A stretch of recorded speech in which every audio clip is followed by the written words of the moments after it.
Hello everyone, and this is my review for Monday Night Raw on September 14th, 2015. And, you know, they build this show as the season premiere. And of course, as they always build the show as the season premiere, is on the first night of Monday Night Football. So, you know how they always feel threatened about that. And they rightfully should. The NFL is huge in that case. So, on to the actual show. You know, the first 2 hours of the show, I'm going to give them credit for the first 2 hours. I thought this was thoroughly enjoyable because of the way they built up the night right at the beginning of the show. It wasn't just like some normal scathing promo and everything like that. It was just Triple H and Stephanie building the show as like, oh, we're building up through the whole Divas title match, the aspect of history potentially being made through there.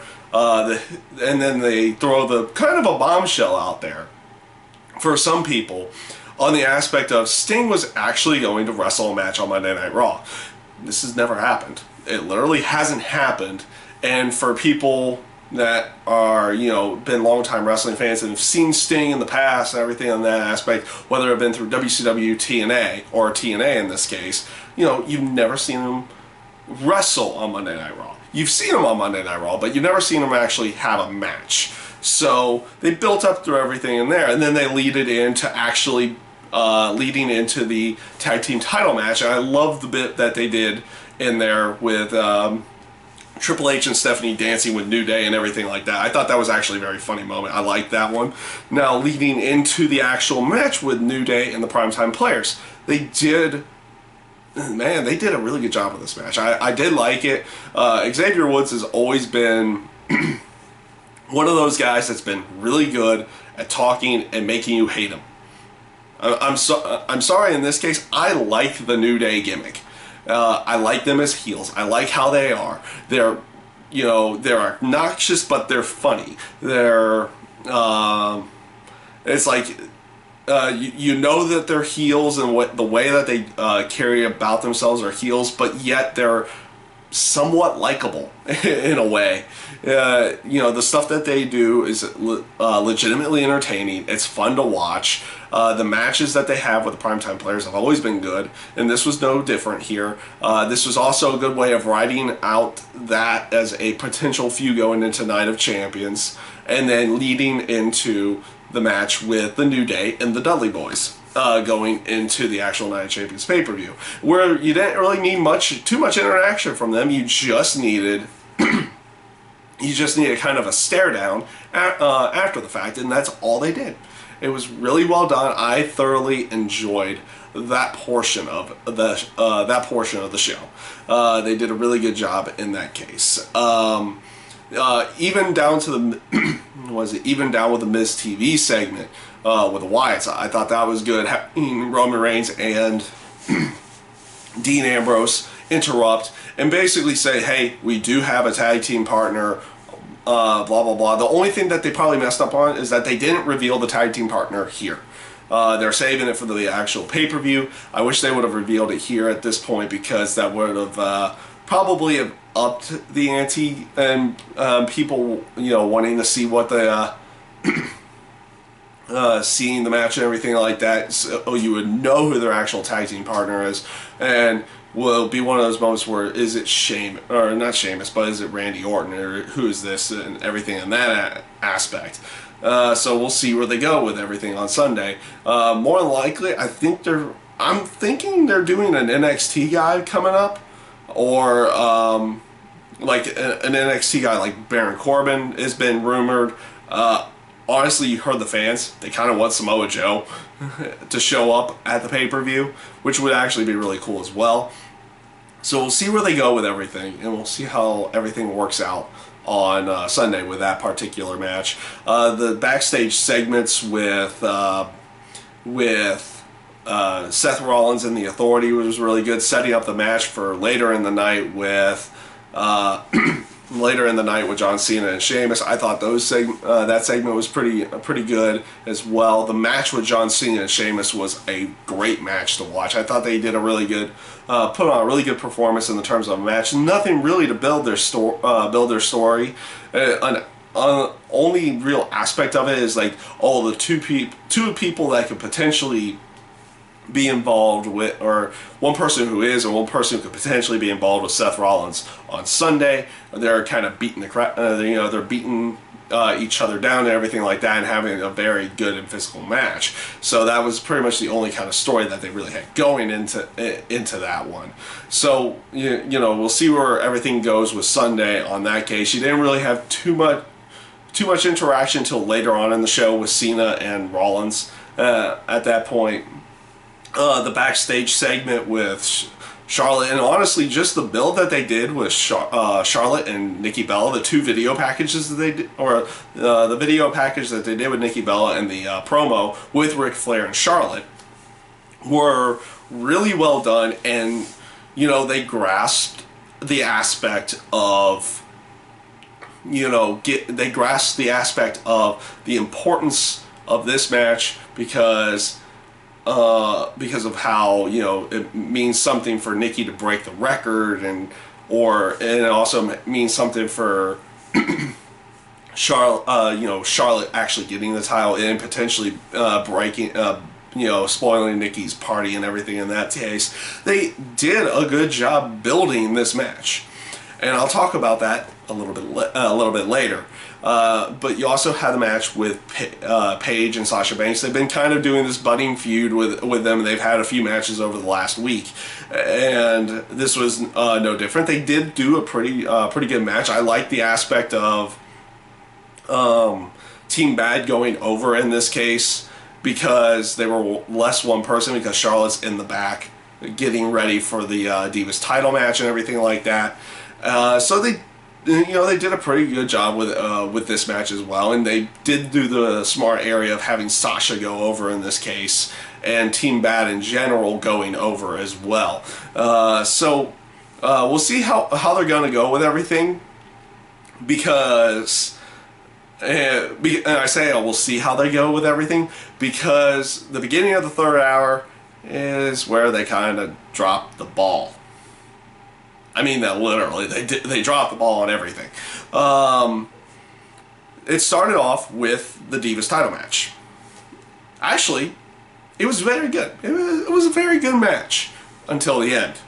And this is an area of bad booking, bad writing, whatever you want to call it, in this case. But like the match leading up to it, you had decent ring psychology through Nikki, where she's attacking the arm, trying to prevent a potential of the figure eight from Charlotte later on in the match and everything like that. So she was focusing on there. So you're having ring psychology, an actual match. You're actually having a match there. And then, okay, they write the finish of this match, and I'm going to put it like this. For the way they built the match throughout the show, any other finish that they would have come up with would have been better than the finish that they actually came up with. The old aspect of them doing where Bree switches in and she gets pinned, but now they got all this controversy going on there. It's like, then you have Stephanie come out and say, oh, we have to actually reverse the decision here. It was actually a DQ. You can't pin somebody who's in the ring. It's like, this felt like a cop-out. And for something that's supposed to be one of their, like, even how they put the importance of it throughout the entire night, in the aspect of, either Nikki breaking the longest reign, or Charlotte actually getting the title, this was a cop-out finish to set up for Sunday. Like I said, they could have come up with any other finish to this match. Even just like a straight DQ finish would have been better than what they came up with. You tease the actual title change and then change it up later, because you do the whole twin magic thing, even though they don't look alike anymore in any way, shape, or form. So it's kind of sad, because this was like one of those chances that they, and trust me, I get this one. The women aren't going to draw the biggest money in the company. They're not going to main event pay-per-views on a regular basis or anything like that. that's definitely understandable in that case. But they had a good chance right here to at least show that this quote-unquote Divas Revolution, that they actually cared about it. And they dropped the ball. In my mind, in my opinion, they dropped the ball on that one. So, obviously they're going to have the match Sunday. They need to come up with a better payoff Sunday than they came up with for Monday night. Because the way they built it deserved a far better payoff than what the fans got in this case. And then again, and that wasn't the worst thing about the last hour of Monday Night Raw. The aspect of, they set up the match earlier in the night with Sting going up against the Big Show. Well, you also have Cesaro, who had just been knocked out by the Big Show last week on Monday Night Raw, doing absolutely nothing with it. Matter of fact, he got kind of intertwined with the Rusev Dolph Ziggler storyline, which was it's still not good. It's still not good. I know they're trying to make it work, and they do this aspect of Dolph Ziggler coming out and giving Summer Rae a gift. She's kind of refusing it and everything like that, costing Rusev the match. By the way, really interesting roll-up by Cesaro. That was a really good-looking maneuver in there. So, I mean, I'm hoping they're not going to kind of just write him into oblivion to where he's kind of nothing again. I mean, like I said, he doesn't even try to get retribution on the Big Show for knocking him out last week. He's just in a match. So there's another area where they kind of failed on that aspect of everything. And then of course they had the backstage segment where, Summer Rae opens up the gift. So they're kind of teasing that Summer Rae and Dolph are going to kind of get together or something in that case. Or maybe try to create more dissension between Summer Rae and Rusev in there. So you have that aspect on there. We'll see where they go with everything. Obviously, they have the match at Night of Champions.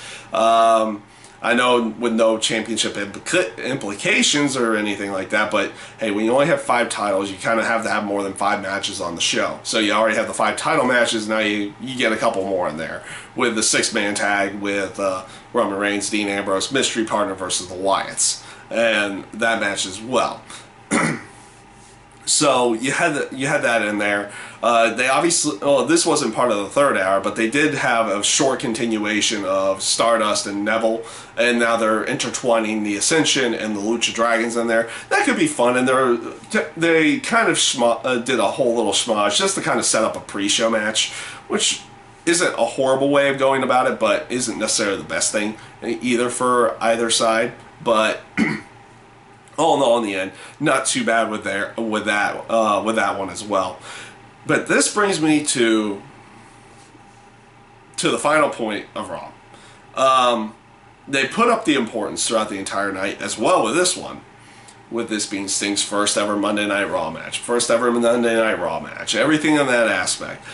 And it's like when they announced it initially, it's like, okay, this is really cool. And it's like, oh, he has to go up against the Big Show. Less fun, but, they can do something with it. They can obviously do something good with this. So it gets about a minute into the match, and they just have Seth Rollins come out, and they treat it as like almost any other angle that they go with. They don't even really give that much importance to that particular match in the end. You just get a couple of Sting's traditional moves, and then they have the interference. It's almost like they feel like he can't go that long, and that could be very true. He might not be able to go for very long anymore. But the last time I had seen him, had seen him on TV or anything like that, he was able to go with a match for a long period of time, and that was just in 2000. Was it late 2013, 2014 when he left TNA? And he was able to do a long match. Or, maybe not a really long match, but at least a decently long match and not really get winded or anything like that. And he looks in better shape now than he did then. So you get Seth Rollins coming out there, interfering in the match, and then Cena interferes, and they make a tag match. And basically they do the legend staying out of the match the entire time, while John Cena gets beaten up, gets hot tag, wins match. I feel like they dropped the ball with this. It was cool to see Sting in an actual match on Monday Night Raw. That was the cool factor of it. I feel like they booked it badly, though. They kind of booked it badly with having it turn into a tag match. Kind of cool that they are kind of teasing him winning at the pay-per-view by having Seth Rollins tap out to him this week. But that also kind of throws out there, it's like, okay, maybe he's not going to win in that case, because they obviously put him over in the terms of being able to beat Seth Rollins this time around. So we'll see where they go with everything Sunday. Overall, and I completely missed this one. I don't know why I missed this one, because it was a good part of the show. I like this part. And I'll talk about that right now. So as part of the overall area, because this was part of that 2 hours I really liked. The Kevin Owens Ryback promo setting up the Intercontinental title match for Night of Champions. They obviously haven't had much time with this one. They're kind of just throwing this one together. Kind of. They worked something a little bit last week, and now they're kind of working it in there with another promo this week. Those two deliver, I won't say a great promo, but they did a really good one between the two of them. Because of, like, you have Kevin Owens mocking Ryback for going off of a particular book to kind of motivate him and everything like that. Talking about how, even though he's like the big, strong, burly guy, he's actually one of the weakest people in the company and everything there. You also have Ryback talking about Kevin Owens and how he came up and everything in there. And, where they and like what he thinks of him and everything on that aspect. So you're getting some tension in there on something you really have kind of just thrown together. I like this promo that they did with them. They did a good job. And I'm actually looking forward to watching Ryback and Kevin Owens for the Intercontinental title on Sunday. That should be a fun match to watch. The two of them delivered a relatively good promo, and I think they can deliver a really good match on Sunday. So we'll see how that one goes for Night of Champions. So overall, the first 2 hours of the show I found actually fairly entertaining. I felt like they did a good job. It was that last hour where they kind of started dropping the ball on a few things that, like, they put up this hype and importance about the Divas title match and Sting and everything like this, and then the bookings for those matches were like, did you not see how you booked how the match, setting up the match and everything like that? Why can't you book the importance of the match in the actual match itself?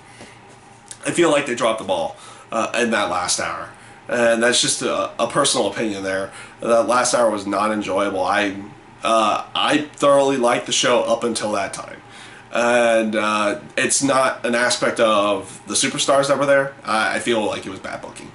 In this case, it wasn't an area of like, oh, these guys don't have talent or anything like that. It's just, it was the booking to me, and the storylines that they came up with. They came up with good storylines going into it, but the storylines from the matches ended up being not very good in that case. So that is my review for Monday Night Raw this week, and I thank you guys for watching.